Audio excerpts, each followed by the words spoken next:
प्रिय छात्र एवं छात्राओं, आज मैं कक्षा 10 में गद्य के अंतर्गत जिसको हमारे भारत के सर्वप्रथम राष्ट्रपति डॉक्टर राजेंद्र प्रसाद ने जो हमारे भारत की कल्चर है, भारतीय संस्कृति है, उस पर प्रकाश डालने का प्रयास किया है।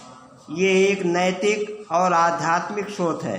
जो हमारी भारतीय संस्कृति है नैतिक और आध्यात्मिकता से जुड़ी है, जो काफ़ी समय से प्रत्यक्ष या अप्रत्यक्ष रूप से संपूर्ण हिंदुस्तान में समाहित है और कभी कभी साक्षात रूप होकर हमारे सामने भारतीय संस्कृति परिलक्षित होती है या हर जगह भारतीय संस्कृति का प्रचार दिखाई पड़ता है।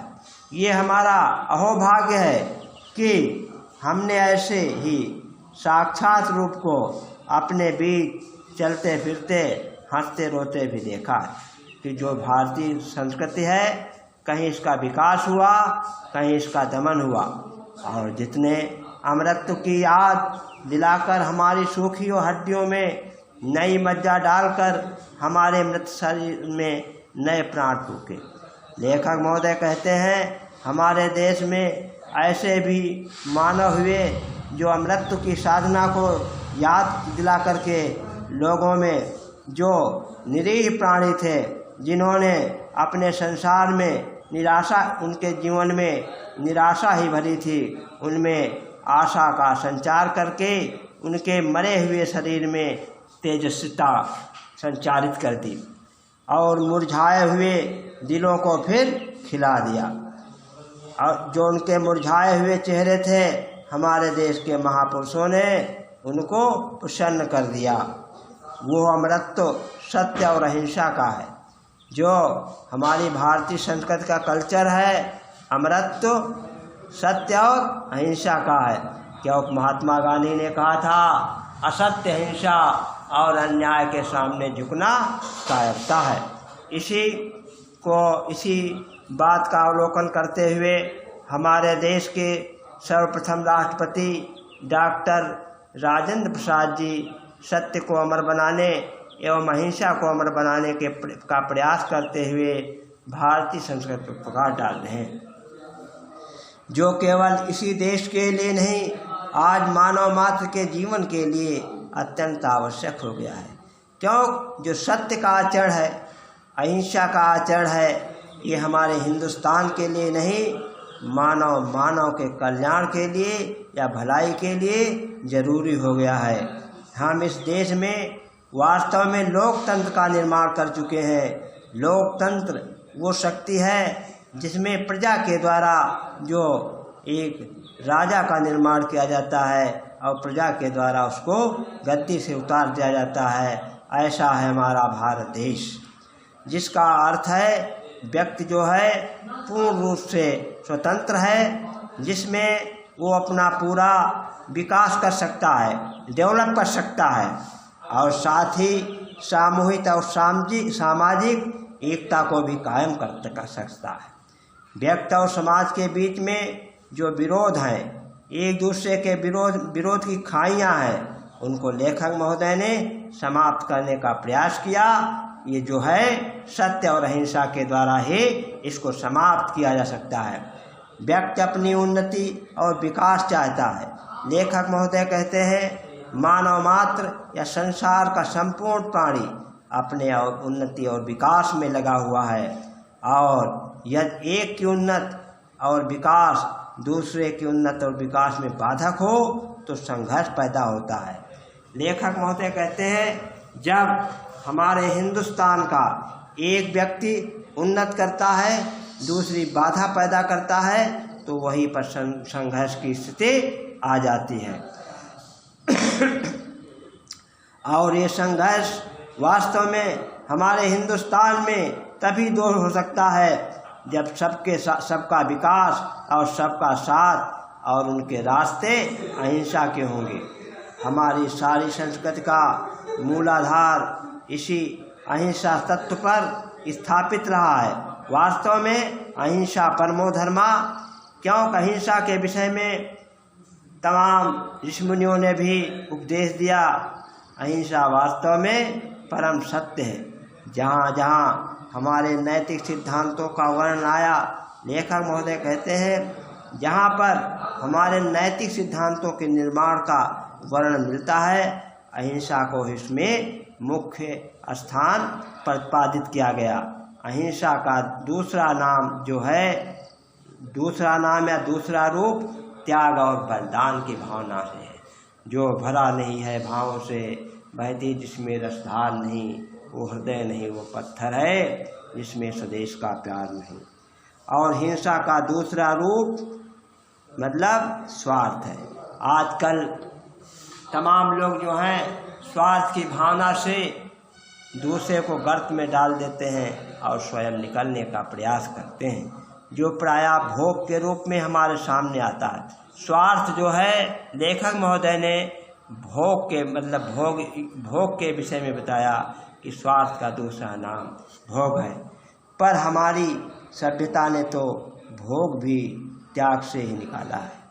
लेकिन हमारा जो कल्चर है, हमारे पाश्चात्य सभ्यता है, हमारे कल्चर ने भोग भी त्याग से ही निकाला है। वही राज है, बात है, तब से राज, राज से नरक। भोग भी त्याग से ही पाया है। क्यों? वास्तव में जो कर्मयोगी व्यक्ति होते हैं उन्हें ही भोग मिलता है, उन्हें ही सारी सुविधाएं प्राप्त कर सुध कहते हैं।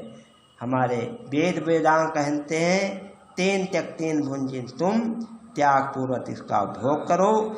इसी के द्वारा हम व्यक्ति के बीच का विरोध, व्यक्ति और समाज के बीच का विरोध, समाज और समाज के विरोध का विरोध, देश और देश के विरोध को मिटाना चाहते हैं।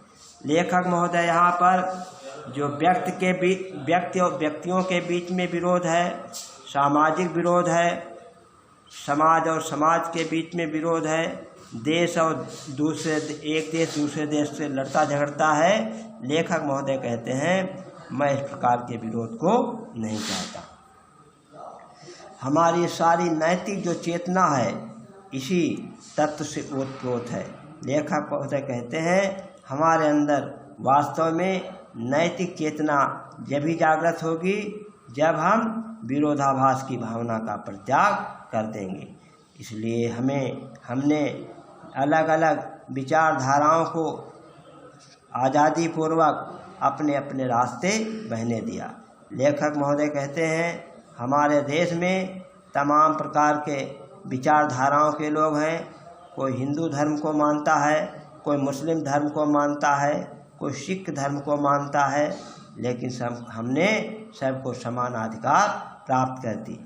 भिन्न भिन्न धर्मों और संप्रदायों को स्वतंत्रता पूर्वक पनपने, भिन्न भिन्न भाषाओं को विकसित प्रस्फुटित होने दिया।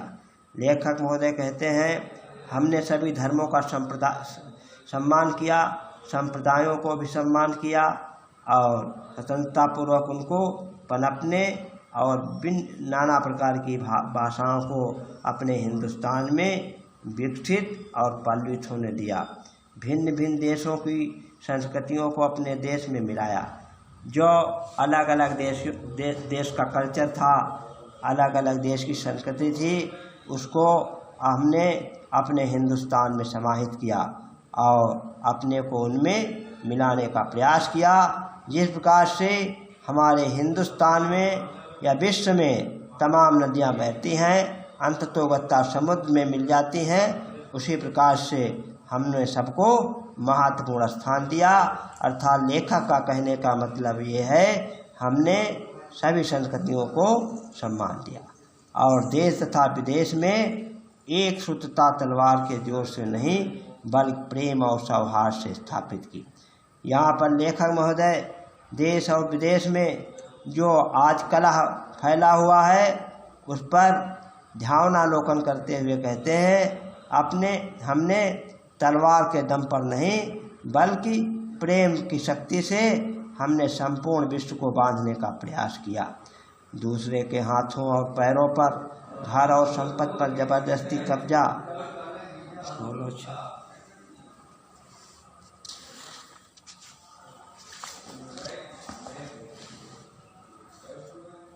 लेखक महोदय कहते हैं, हमने दूसरे का हक नहीं छीना, दूसरे के अधिकारों का हनन नहीं किया, बल्कि अपने मेहनत पर ही भरोसा किया, उनके हृदयों को जीता।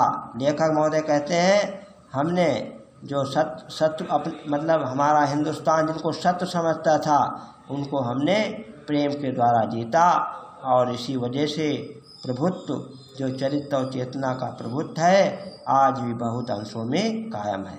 लेखक महोदय कहते हैं, जो चरित्र और नवचेतना का प्रभुता है, आज भी ज़्यादा हद तक हम अपने देश में कायम किए हुए हैं। जब हम स्वयं उस चेतना को बहुत हद तक भूल भी गए हैं और भूलते भी जा रहे हैं, लेकिन ऐसा नहीं होना चाहिए। वैज्ञानिक और औद्योगिक विकास के उद्दंड परिणामों से जो हमारा विज्ञान का क्षेत्र बढ़ा, औद्योगिक विकास हो रहे, इससे तमाम प्रकार के दुष्परिणाम जो हैं हमारे सामने आ रहे हैं। अपने को सुरक्षित रखकर हम उनका उपयोग अपनी रीत से किस प्रकार करें। लेखक महोदय कहते हैं, जो हमारा विज्ञान बढ़ा, औद्योगिक प्रोडक्शन बढ़ा, उसे हम किस प्रकार से इसको अपने देश में लागू करें। इस बारे में दो बातों का हमें बराबर ध्यानावलोकन करना होगा। पहली बात ये है कि हर प्रकार की प्रकृतिजन्य और मानव प्रतिविधाओं के पढ़ने पर भी हम लोगों को सृजनात्मक शक्ति कम नहीं हुई। लेखक महोदय कहते हैं, तमाम प्रकार से प्रकृति के द्वारा हम मानव आपद हुआ, तमाम प्रकार की मानवीय आपदाएं भी आईं, लेकिन हमने हमारे अंदर जो निर्माण शक्ति थी कम नहीं हुई। हमारे देश में तमाम साम्राज्य बने और समाप्त हो गए, विभिन्न संप्रदायों का उत्थान भी हुआ और विनाश भी हुआ। हम विदेशियों से मतलब आक्रांत और पदलित हुए, हम विदेशी शक्तियों के द्वारा भयभीत किए गए और सताए गए। हम पर प्रकृति और मानव ने अनेक बार मुसीबतों के पहाड़ ढा दिए। लेखक महोदय कहते हैं, हमारे हिंदुस्तान पर प्रकृति के द्वारा भी तमाम प्रकार के भूचाल, भूकंप, अतिवृष्टि एवं मतलब बाहरी शक्तियों ने भी हमको हमारे ऊपर पहाड़ ढा दिए, अर्थात हमारे सामने मुसीबत खड़ी कर दी। पर फिर भी हम लोग वास्तव में जिंदा हैं, हमारी कल्चर भी बनी हुई है और हमारा जीवन सृजनात्मक पावर में बराबर काम करता रहता है। हम अपने बुरे दिनों में भी ऐसे मनीषियों और कर्मयोगियों को हमारे जो बुरे भी दिन आए, बुरे दिन होते हुए भी हमारे हिंदुस्तान में मनीषी और कृष्ण जैसे कर्मयोगी यहाँ पर पैदा होते रहे, जो संसार के इतिहास के किसी युग में अत्यंत उच्च आसन के अधिकारी होते। वास्तव में संसार चाहे किसी भी युग में आए हो, लेकिन उनको सम्मान मिला। अपनी दास्ता के दिनों में हमने गांधी जैसे कर्मठ धर्मनिष्ठ क्रांतिकारी को, रविंद्र जैसे मनीषी कवि को, अरविंद तथा रमण महर्षि जैसे योगियों को पैदा किया। यहाँ पर लेखक महोदय कहते हैं, जब हमारा देश दास्ता की बेड़ियों में जकड़ा हुआ था, उस दिनों में हमारे कर्मठ धर्म का पालन करने वाले क्रांतिकारी नेता महात्मा गांधी आए, रविंद्र जैसे विद्वान कवि आए, अरविंद तथा रमण जैसे महर्षि योगी जो थे हिंदुस्तान में पैदा हुए। और उन्हीं दिनों में हमने अनेक उद्भट विद्वान वैज्ञानिक पैदा किए। जब हमारा हिंदुस्तान, लेखक महोदय कहते हैं, विपत्ति की घड़ियों में था, उस समय विज्ञान और वैज्ञानिकों ने भी विद्वान और वैज्ञानिकों ने भी जन्म लिया, जिनका सिक्का सारा संसार मानता है, जिनका लोहा सारा संसार मानता है, अर्थात उनके सामने अन्य देशों को भी मुँह खानी पड़ती है। जिन हालातों में पड़कर संसार की प्रसिद्ध जातियाँ मिट गई।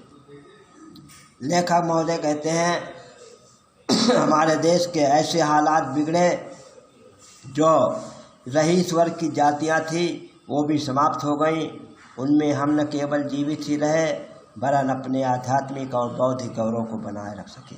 लेखक महोदय कहते हैं, हम ही नहीं जीवित रहे, हमने अपने देश का गौरव और आध्यात्मिक जगत में सम्मान को सुरक्षित रखा। उसका कारण यही है कि हमारी सामूहिक चेतना ऐसे नैतिक आधार पर स्थित है जो पहाड़ों से भी मजबूत, समुद्रों से भी गहरी, आकाश से भी अधिक व्यापक है, फैली हुई है। वो हमारे भारतीय कल्चर या भारतीय संस्कृति। बच्चों, यहाँ तक हमने लेसन पढ़ा दिया। नमस्कार। आगे पढ़ने का प्रयास करेंगे, इसमें क्वेश्चन आंसर छाटेंगे। यही से हम कार्य को समाप्त करते हैं।